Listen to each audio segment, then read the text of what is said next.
Najua wanaume wengi leo mtaambiwa Happy Father's Day. Mtaambiwa Happy Father's Day. Lakini I'm 100% sure 90% ama 90% and above ni wenye mnajiuliza happiness gani sasa? Hata hauna hata reason ya kuwa happy. Hata unajaribu kutafuta. Hata wengine hata tumesahau happiness ni nini. Unaona? As a man, as a father. Unaona? As a he person. So ukiambiwa Happy Father's Day, tulisema sasa ni kuanza kukua a man.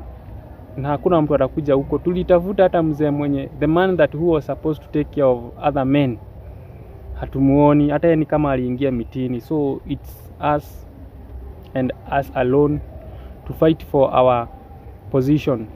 Unaona? Tujijue.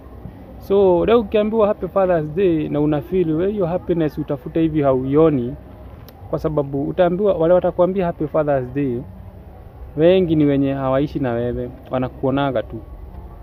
Hao wanakuonanga tu, hao wanakuambia Happy Father's Day wenye wanakuonanga tu. So wewe waambie ukweli, unauliza happy gani? Wacha wakuexplainie kama they can tell you the happiness yenye wanakuishi. Labda okay, na sahi hata si ya kukuishi, wacha akupe hiyo happiness. Anakuishi itoke wapi? Unaona?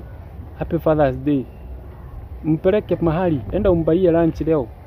Alafu sasa umwambie hiyo ndio happiness yenye naweza kuafford kukupea. Enda umpeleke mahali. Yaani mfanyie kitu tu according na uwezo wako. Sasa mimi hiyo sasa ndio najua. Si kuja kuniambia Happy Father's Day ati I wish you. Hiyo wishes hizo haziwaki siku hizi. Ndio muona mimi siku hizi kuna vitu naweza expect nikwambie siwezi, kwa sababu maisha imechange sana. And especially as a man. By the way, this is not a joke. Hii inaongeaga mchezo msahasaha mingi huko. Hapana, this is not a joke by the way. So hata ukiangalia hii mwezi yote ni by the way, hii mwezi ni inaitwaje? Ni awareness ya mental health ya wanaume.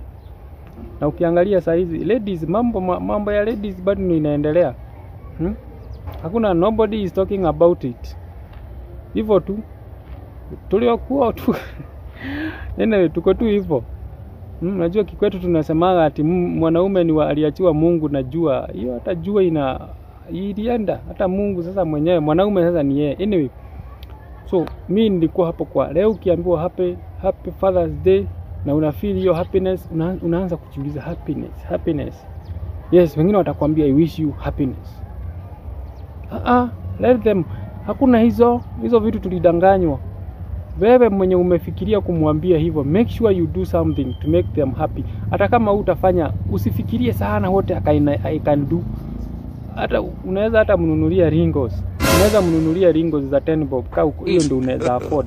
Alafu mwambie actually hii I wish you know venye unawish ungamfanyia kitu kubwa, lakini hiyo ndio unaweza saa hizi. Let them know. Atakuwa happy. Wacha kumwambia I wish you happy Father's Day. Na wenye sasa na still wenye unajua kuna wenye wengi sana leo tena, kuna wenye watapigwa sana kwa sababu ati sijui ulienda ukafanya mambo yako huko mkafurahiana, alafu ukaishia after kusikia kuna ball ukaishia. Boni siongee hiyo leo. Lakini usipige mtu. Sema mlikuwa pamoja. Kwa nini ulimwambia ni yake? Ungemwambia hii ball ni yetu. Umwambie hii ball ni yetu. Ndio maana alikimbia. Unamwambia hii ball ni yako na ni yenu. Sema mlikuwa hapo nyinyi wawili. Both of you felt good. Acha kumwambia. Wewe alipotea kwa sababu ulimwambia hii ball yako. Akashindwa tena imekuwa yangu aje. Ni yenu wawili. Kama ilikuwa yake angekuwa nayo peke yake. Happy Men's Father's Day. Happy.